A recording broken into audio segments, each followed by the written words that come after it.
उसके बाद ये रहीम कॉम्प्लेक्स के लोगों ने एक मीटिंग रखे जुमा के दिन रात 10 बजे, वहाँ पर मेरे को बुलाए।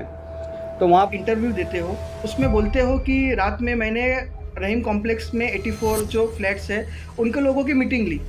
फ्राइडे को रात में मीटिंग होती है, सुबह साहब अपने घर पे सोते हैं और बोलते हैं कि हमको मालूम पड़ा कि काम हो रहा है। वहाँ पर मैंने जाने के बाद इन लोगों से आश्वासन दिया कि मेरी सब बात हो गई और इंशाल्लाह आप लोगों को पानी जो है बहुत जल्द मिल जाएगा, 1 से 2 दिन के अंदर में आपका काम हो जाएगा।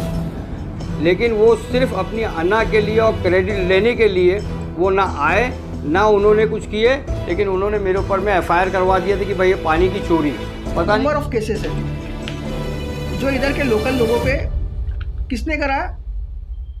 इस्माइल मिर्ची ने। इसका क्या विषय और क्या है इसका? इसका विषय ऐसा है कि कल कुछ लोगों ने आमदार साहब के ऊपर एक लगाया था कि कहीं काम चालू था और वो काम रोका गया है आमदार के कहने पे।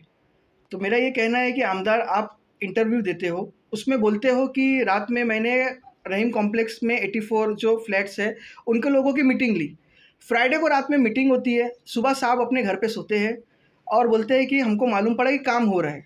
आप उधर से आश्वासन आप अपने रिकॉर्डिंग में ही बोलते हो कि ये काम 2 से 4 दिन में मैं कराने की कोशिश करूँगा, पहले फ़ॉलोअप जो हुआ है हुआ है।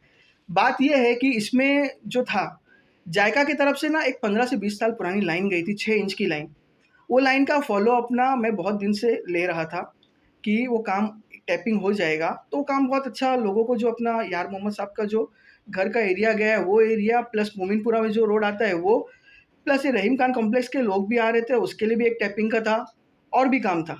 अब उस दिन जो काम हो रहा था ना कॉरपोरेशन की तरफ से, वो काम था इधर लाइन चेक करना है कि लाइन अवेलेबल है कि नहीं है और उसका टैपिंग का प्रोसेस था।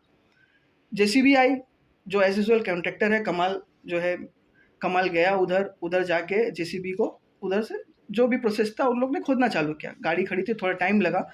बाद में ऐसा हुआ कि उधर जब खोदने लगे तो उधर के लोकल लोग आए कि भाई ये जो है ना आप इधर डिग मत करो, इसकी वजह से क्या होगा कि पाइप इधर से ऑलरेडी किसी का नाम ले कि ये चोरी हो चुका है। अभी आप निकालोगे फिर कुछ मिलने वाला नहीं है, आप थोड़ा आगे से जाके देख लो, ये 2 पाइप निकला हुआ है। आगे गए फिर उधर जब चालू किए तो उधर का भी आया कि इधर से नहीं है, ये लगभग पाइप पूरा चला गया। तो फ़ोन आया मुझे, गावड़े साहब का फ़ोन आया जो अपने पानी पुरवठा के, कि भाई उधर का काम जो है ना वो हो नहीं सकता क्योंकि पाइपलाइन उधर है ही नहीं, ऐसा सुनने में आ रहा है वो चोरी हो गई है। उसी बीच में क्या होता है, जो टैपिंग का प्रोसेस था उनको लगा नहीं, वो जाके आगे कर दिया क्या है अपना रहीम कॉम्प्लेक्स के पास का, उनको तो लगा कि वो शायद वही एक काम है। जब ये हुआ ना बाद में जो अपना पानी पुरवठे के इंजीनियर है उन्होंने बोला कि फंड अवेलेबल नहीं है, पाइप अभी कैसे बिछा सकते, पाइप बिछने के बाद आपका काम चालू होगा। ये होने के बाद इसमें क्या हुआ, उन्होंने बुला लिया सबको। अब इन्होंने क्या किया, एक माहौल बनाया कि मैं ये रहीम खान कॉम्प्लेक्स का काम तो मैं चालू करा दिया, साहब के आधे घंटे नीचे उतरने तक सब काम बंद हो गया। आपको मालूम ही नहीं काम क्या हो रहा है क्या नहीं हो रहा है, आप ज़बरदस्ती मिसअंडरस्टैंडिंग क्रिएट कर रहे हो। अगर आपको मालूम होता कि ये काम होने वाला है तो आप पहले ही बता देते कि कल सुबह 9 बजे आ रहे। दूसरा मुद्दा है, वो बोल रहे थे कि FIR को लेके। इस्माइल मिर्ची ने वहां पर ये कहा कि ये कॉरपोरेशन के जो पानी पुरवठा के इंजीनियर है उनसे बात हुई है, उन्होंने आमदार का नाम लिया। बिल्कुल, आमदार का नाम किस वजह से लिया होगा कि आमदार का फंड लगेगा, हम ऐसे काम नहीं कर सकते क्योंकि कॉरपोरेशन के पास एक आप ब्रैकेट देखोगे ना, आप मोमिनपुरा में कितने लीकेज है ना, एक ब्रैकेट के लिए कॉरपोरेशन के पास पैसा नहीं है, ब्रैकेट नहीं बैठा रहे तो आप इतने बड़े पाइपलाइन का कैसे उनके ऊपर कर सकते हैं। तो उन्होंने यही कहा कि आपको आमदार साहब से बात करके हमको फंड अरेंज करा के देना पड़ेगा, उसके बाद ही हम काम कर सकते, ये मामला था। लेकिन आरोप तो ये लगा है कि आमदार साहब ने खुद काम रुकाया था। भाई आमदार साहब का मैं क्या बोलता हूँ, आप भी मीडिया वाले हो, आप जाके पानी पुरवठा के जो भी इंजीनियर का नाम आता है आप बोलो आमदार साहब का एक भी फ़ोन आया हो तो, आमदार इसमें कहीं इन्वॉल्व नहीं थे, कोई बात नहीं थी। ये सिर्फ ज़बरदस्ती अपना एक क्रेडिट लेने के लिए, लोगों में बताने के लिए। क्या हो गया अभी 2-3 दिन उन्होंने पहले कहा कि हमारे पास कॉल रिकॉर्डिंग है। कॉल रिकॉर्डिंग है, वो तो हर बार ऐसी करते हैं, हमारे पास कॉल रिकॉर्डिंग है, लोगों को डराना धमकाना एक करना। अगर ऐसा बोलते हैं कि हाँ आमदार साहब ने रुकवाया है, आमदार साहब का फ़ोन आया, आप सुनाइए, वो आपके पास है तो हम भी इंजीनियर से बात करेंगे ना कि आपने ऐसे कैसे गलत इल्ज़ाम लगाए। उन्होंने ये भी कहा कि जैसे कि आपने कहा कि आमदार साहब ने उनके लास्ट टाइम जो कंप्लेंट हुई है उनके ऊपर FIR भी कराया। देखो FIR का डिटेल ये नंबर ऑफ केसेस है जो इधर के लोकल लोगों पे किसने करा, इस्माइल मिर्ची ने।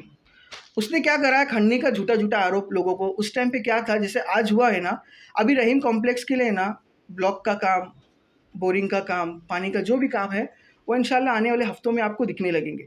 तो साहब को मालूम पड़ जाता है कि हाँ है कुछ इधर काम होने वाला है। तो कैसी क्रेडिट उनको, झूठी क्रेडिट किसी को नहीं लेना है, वो उनको लेना है कि मैं कर रहा हूँ तो हो रहा है। इससे पहले भी जो एफआईआर की बात है ना, एफआईआर जब आमदार साहब का फंड पास हो गया था, वो फंड पास होने के बाद उधर आता है और बोलते हैं कि मेरा इधर रईस भाई का कोई काम होना नहीं चाहिए, मैं ये करा के देता हूँ। उससे पहले क्या होता है, जब लोग जाते हैं ना तो बोलता है कि नहीं इधर वोट नहीं है, वोट नहीं है तो मैं काम नहीं करूँगा। आप 8 साल के कार्यकाल में क्या किए?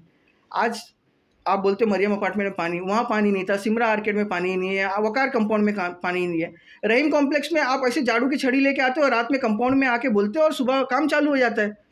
तो कहीं ना कहीं आप मिसगाइड मत कीजिए लोगों को, जो भी है सच्चाई बताइए और क्या क्या हुआ है, कितने पोल खोलना है। जब हम खोलने पे आएंगे ना तो शायद आपको भी समझ में नहीं आएगा कि आप पब्लिक से क्या क्या छुपा के रखे हो। तारिक भाई, अभी आपने कहा एफआईआर की कुछ खंडनी का मामला जो था, तो बिल्कुल। थोड़ा सा इसको जरा विस्तार से बताएंगे। देखो खड़ने का ऐसा मामला था ना, कुछ लोग थे लोकल थे इधर, वो चाहते थे अपने हिसाब से चलाना, वो उनकी बात मान नहीं रहे थे। तो उन्होंने क्या किया, उनको डराने के लिए धमकाने के लिए मेरा ही राज है इधर, मेरे हिसाब से चलोगे तो चलने दूंगा, नहीं चलने दोगे तो मैं झूठा, उनके जो साले साहब है अख्तर केबल वाले, उनके नाम से खंडनी का आरोप लगा दिया 5,000 का। 5,000 क्या है?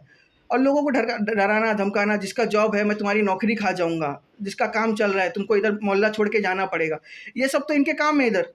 अब लोग बोलते नहीं है, करते नहीं है, लोग सबके हैं और बोलते हैं कि मैं अपने पैसे से करा के दिया। वो एफआईआर वाला जो काम था, आप अपना पैसा कराए के सबकी चौपड़ी दिखाओ, मैं किसके किससे कितना पैसा लिए थे, आप कौन कौन सी बिल्डिंग से कितना पैसा लिए थे। वो आप झूठ फसाद करना बंद करिए।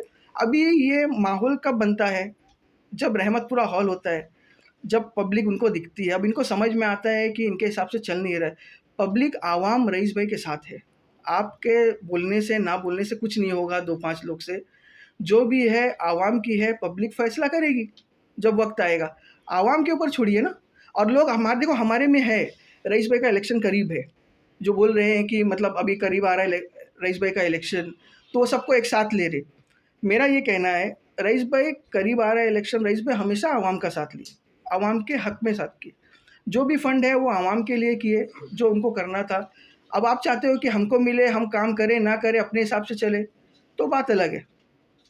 हाँ, तारिक भाई ये बताइए कि जिस तरीके से कल इस्माइल मिर्ची के जो ऑफिस पे रहीम अपार्टमेंट के सारे लोग मौजूद थे, तो क्या उसमें से कुछ लोग आपके कांटेक्ट में है, वो आपके बुलाने पे वो बता सकते हैं कि वहाँ पे तकलीफ है या नहीं है? बिल्कुल, बिल्कुल। देखो वहाँ तकलीफ़ है, ऐसा नहीं है।